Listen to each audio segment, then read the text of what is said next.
Gente, olha só, uma última pauta antes do nosso intervalo. Nesta sexta-feira, mais de 440 personalidades de diferentes países publicaram uma carta pública no jornal The New York Times contra as sanções dos Estados Unidos a Cuba. Entre os signatários está o ex-presidente Lula, a deputada federal Gleisi Hoffmann, o compositor Chico Buarque e o ator Wagner Moura. O texto pede que O texto pede... Vamos lá. O texto pede que Joe Biden retire bloqueios criados pelo antecessor Donald Trump. No último dia 11, milhares de manifestantes cubanos saíram às ruas pedindo por liberdade e também contra a ditadura cubana. O país enfrenta a pior crise econômica em décadas e vive um aumento no número de mortes por Covid-19.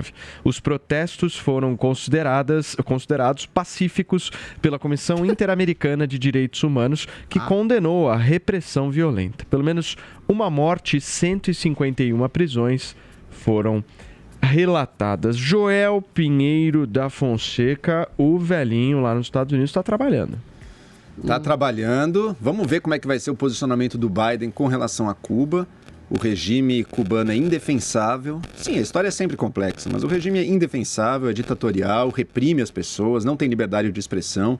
Todos os institutos e organizações sérias de direitos humanos apontam Cuba como um lugar com menos liberdade no continente americano. Então é preciso mudar de qualquer jeito. Agora tem uma pergunta.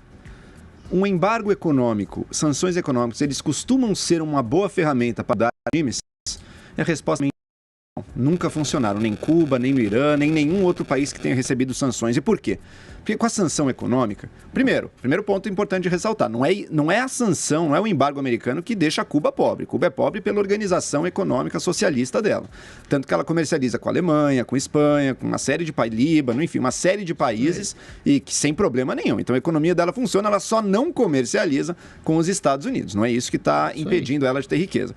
Agora, sem dúvida, um embargo econômico piora um pouco a situação econômica do país. Ao piorar um pouco, piora um pouco a vida da população e outra, dá ao chefe... Mas deixa eu te mostrar o que acontece no embargo, Adriles. Dá ao chefe de Estado uma desculpa perante a sua população, para ele dizer, olha, se a potência estrangeira que é contra nós, ela é a responsável pela nossa pobreza. Mas é uma desculpa esfarrapada. Eu sei, mas a população aceita. Por quê? A população aceita por quê? Porque cria-se um embate daí. Ou você é a favor do chefe de Estado, ou você é a favor do ditador do seu país, ou você é a favor de uma potência estrangeira, ou seja, você é antipatriótico. Isso cria uma situação muito ruim para a oposição até dentro do país. Porque, então a oposição está fazendo o jogo do inimigo estrangeiro, a oposição é antipatriótica. Portanto, embargos econômicos costumam não ser bons para derrubar um regime. Outro exemplo é a Venezuela também. Conseguiram derrubar o Maduro na Venezuela? Não conseguiram, porque infelizmente isso fortalece o apoio interno ao ditador. Então precisa ser encontrados outros caminhos que não esse. Agora, não é curioso, eu queria ouvir um pouco você, Adriles, em relação a isso, porque... Essa carta, ela pede imediatas soluções em relação a esse embargo econômico. Mas nós estamos, então, analisando o fracasso de um país economicamente, de um país comunista, devido à falta de relações que esse mesmo país comunista tem com um país capitalista. Ou seja, seria isso? São socialistas, autoritários, ditatoriais, reclamando pela falta de investimento capitalista no seu próprio país.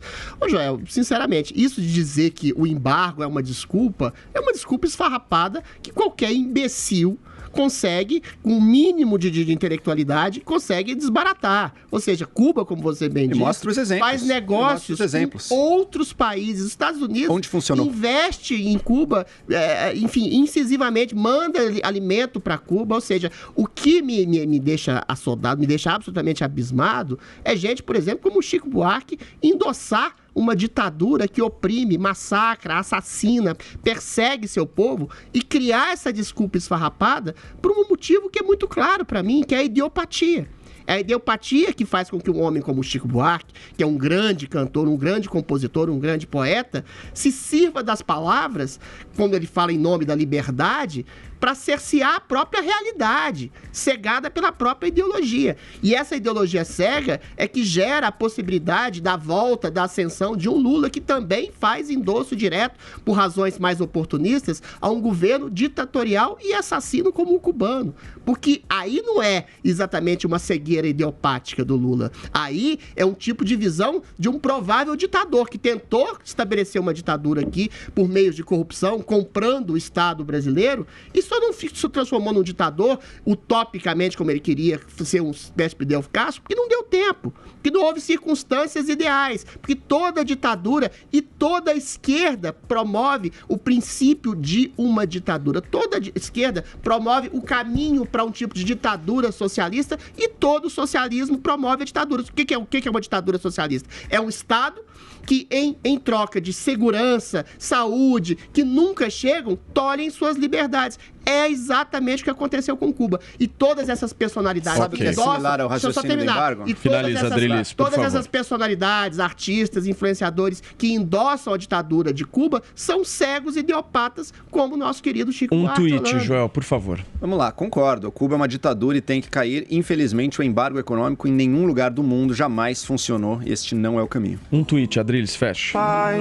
Cálice, Chico Buarque. afasta de mim esse cálice. Cálice, apesar de você... Maravilhoso. Apesar de você, amanhã de ser um novo dia, sem idiopatia, sem ideologia cega, Chico Buarque. Ai, gente. O Reginaldo é maravilhoso. Eu realmente acho muito É o triste. timing. Agora, só um tweet. Eu acho muito triste um homem que lutou contra uma ditadura de direita, que seja, militar, que seja, se estabelecer agora por sua ideologia, achando que o único tipo de mal que existe no mundo é a direita brasileira Muito e bem. do mundo, e não perceber Querido. o massacre que um povo tá sofrendo na mão de ditador assassino de esquerda. Meu tempo estourou. Aqui Uma são coisa 10 horas